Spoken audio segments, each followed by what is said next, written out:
What's up? Welcome back dito sa ating channel dito sa Bobs TV. Alright, so tayo nagbabalik ulit mga tol, no? At ngayon meron tayong pag-uusapan mga tol na kung saan medyo meron pong nangyaring hindi maganda mga babayan, no?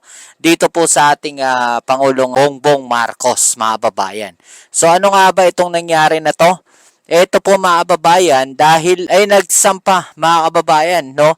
Ng impeachment complaint dito po sa ating Pangulong Bongbong Marcos, mga kababayan. No, medyo nakakatawa lang. 'Di ba? Kasi kung titignan natin maigi, ilang araw na lang eleksyon na.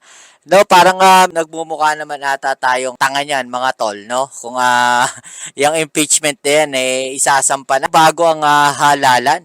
'Di ba? Kung titignan natin maigi, ito yung malinaw, mga kababayan, na pamumulitika.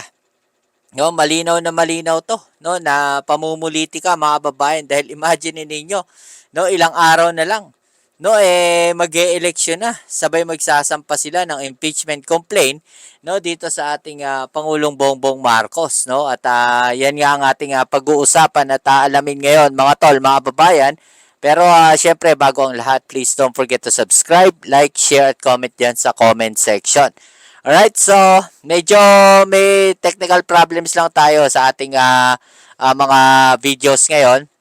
Kaya kung titignan natin, no, wala tayong mga video dyan sa gilid. Pero papakita ko na lang sa inyo or ipaparinig ko sa inyo mga tol, no, yung balita, no, na ating nasagap mga tol, no. At ito nga po ay nagkalat ngayon, no, sa mga mainstream media mga kababayan dahil nagsampa po ng kaso sa ating Pangulong Bongbong Marcos ng impeachment complaint, no. Talagang ang nangyayari ngayon halos kung makikita natin personalan na mga tol, no. Itong labanan na to dahil hindi talaga rin sila titigil hangga't hindi napapatalsik o napapaalis, no, sa pwesto ang ating Pangulong Bongbong Marcos. 'Di ba? So bakit nga ba gusto nilang gawin 'yan? Well, simple lang naman na nakikita ko diyan mga babayan, no. Dahil kung ang ating Pangulong Bongbong Marcos ay kanilang mapapatalsik, sino nga ba naman ang uupo, no, bilang pangulo, no, ng ating bansa? At uulitin ko mga babayan, naging senaryo na 'yan, halos parehong-pareho po, no, yung kanilang ginawa dito sa ating dating Pangulong Joseph Estrada.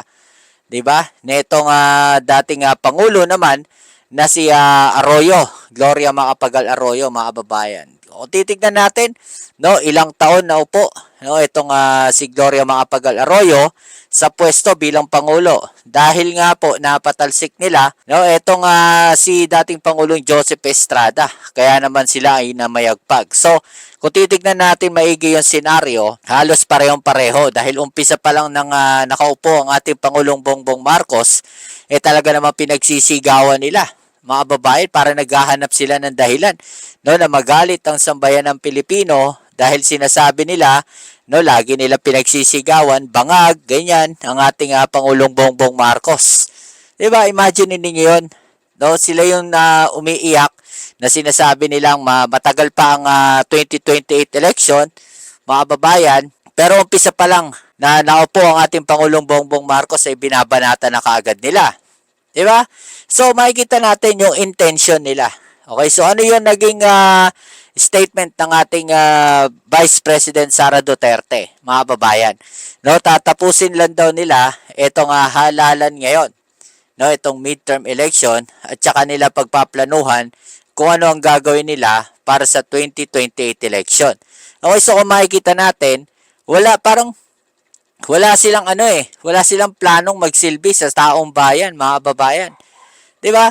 Kung i-imagine ninyo, no, na ngayon pa lang may 3 taon pa, no, para magtrabaho para sa ating mga kababayan, pero ang kanilang mga ginagawa, no, napakasimple. 'Di ba? Yung pong simple na yung mga babayan, ang ibig ko sabihin, no, ay ang kanilang ginagawang puro pamumulitika. 'Di ba? Puro politika lang nung kanilang iniisip. No, sino ngayon ang namumulitika? 'Di ba? Imagine ninyo 'yon. So ito yung balita na yan mga tol at ipapanood ko na lang sa inyo. Okay, so eto ngayon yung balita na yan mga tol, no? Ayan, galing po yan sa UNTV mga tol. Ito nga papanoorin nating balita ngayon. Okay, so ipi-play ko sa inyo tapos tsaka natin pag-usapan. Right, so eto na mga tol. Rosalie, bakit hindi pa tinatanggap ang complaint ng opisina ng House Secretary General? Monica, wala sa kanyang tanggapan sa House of Representatives si House Secretary General Reginald Velasco ngayong araw ng Webes, May 8 ng tangkaing maghain ng reklamo ng Duterte Youth Party List laban kay President Ferdinand Marcos Jr.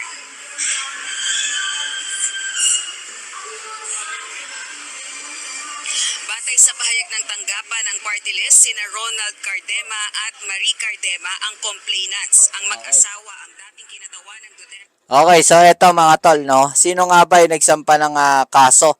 No, mag-asawa po ito na Cardema at nakasulat dito mga tol, as endorsed by the Duterte Youth Party List, Ronald Cardema and Marie Cardema of Calamba City, Laguna is now at the House Secretary General's office filing the first ever impeachment complaint against President Ferdinand Marcos Jr. following the transfer of a Filipino citizen, former President Rodrigo Duterte, to foreigners, mga babayan. So ito yung kanilang impeachment complaint, mga babayan. May grounds daw. So itong kaso na to, mga tol, kung titignan natin, no, nandun na to, no, sa ICC.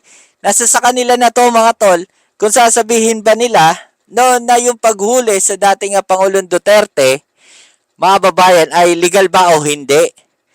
Di ba? So matatawa ka na lang, bakit hindi nila maintindihan yon? No, ano to, para lang may maisampang kaso sa ating Pangulong Bongbong Marcos? Para lang masabi na nagsampa sila ng impeachment complaint sa ating Pangulong Bongbong Marcos? Di ba? Ang linaw-linaw, mga babayan. Na yan po, ang nag-request dyan ay Interpol. No? At yung Interpol na yon, mga babayan, syempre, nag-request yan sa ating Pangulong Bongbong Marcos, sa ating administrasyon. Hindi nila maintindihan yon. Akala ko ba matatalino tong mga to, mga tol? Diba? Napakasimpleng bagay. Na-explain na yan ng ating Pangulong Bongbong Marcos, pero yun pa rin, no, yung kanilang debate. Diba? Na sinasabi nila, no, na isinuko nyo, no, sa foreign yung ating dating Pangulong Rodrigo Duterte.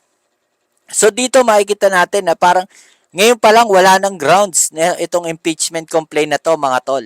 'Di ba? Para lang ano to, mema lang, no? May masabi lang, ano lang na sinampahan din ang impeachment complaint ng ating Pangulong Bongbong Marcos. Ito ay parang nakikita ko rito, parang lalo lang nilang ginugulo, no, ang isipan ng ating mga kababayan. 'Di ba? Napakalinaw na ito na paglilihisto sa issue.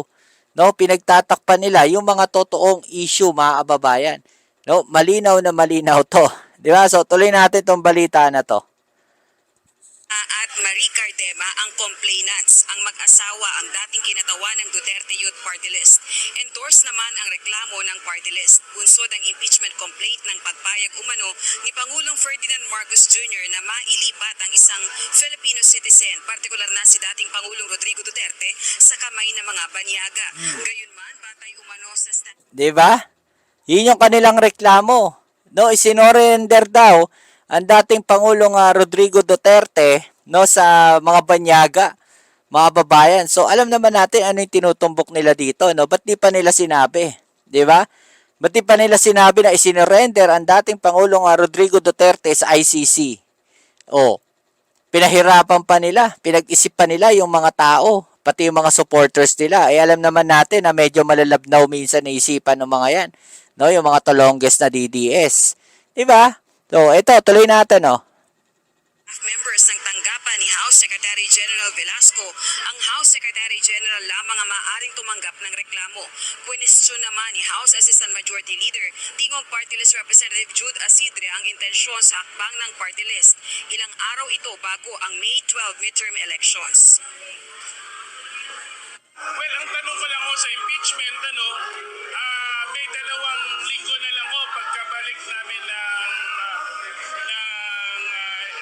session, hindi ko alam kung may saktong oras pa. Hindi ko rin nababasa yung impeachment. Pero kaduda-duda na ito po ay ipafile ang 4 na araw bago ang eleksyon. Sana ho ang ating mga kababayan ay tignan hindi po kandidato ang ating presidente at bakit kailangan gawin po ito sa kanya. Ganito rin ang tanong ni Senator Francis Tolentino, kaalyado ni PBBM. Ayun na nga, kasi bakit daw kailan mag-eleksyon na? Diba? So, distraction siguro. Okay, so sabi dito ni Senator Tolentino, mga tol, instruction siguro, no? Dahil kung papansinin ninyo, ang nagsampa ng kaso ay ang Duterte Youth Party List, mga tol. No? Duterte Youth Party List. Bah, alam na natin, no? Matik kung sino sinusuportahan yan. Sabi nga ni Senator Tolentino, no? Baka instruction daw ito.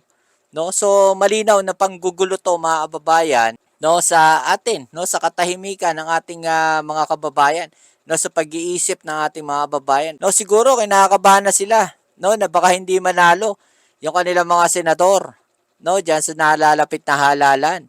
'Di ba? Baka konti lang yung senador na makapasok mula po sa kanilang lineup, no, at siguradong ma-impeach, no, o baka siguradong ma-impeach itong ating Vice President Sara Duterte. No, so siguro yung kanilang kinakatakot dito, mga tol. Di ba? Wala pang tugon si House Secretary General Velasco kaugnay ng tangkang paghahain ng impeachment complaint sa kanyang opisina laban kay PBBM. Batay sa panuntunan ng Kamara kaugnay ng impeachment, kailangang i-file sa Office of the Secretary General ang isang verified impeachment complaint ng sinumang miyembro ng House of Representatives o ng sinumang mamamayan sa pamamagitan ng isang resolution of endorsement ng sinumang kongresista. Monica, sa kasalukuyan ay nakabreak pa ang sesyon ng Kongreso at magre-resume sa June 2 pero tatangkain pa rin ng Duterte Youth Party List na ihain ang impeachment complaint laban kay PBBM sa tanggapan ni House Secretary General sa susunod na Martes, May 13.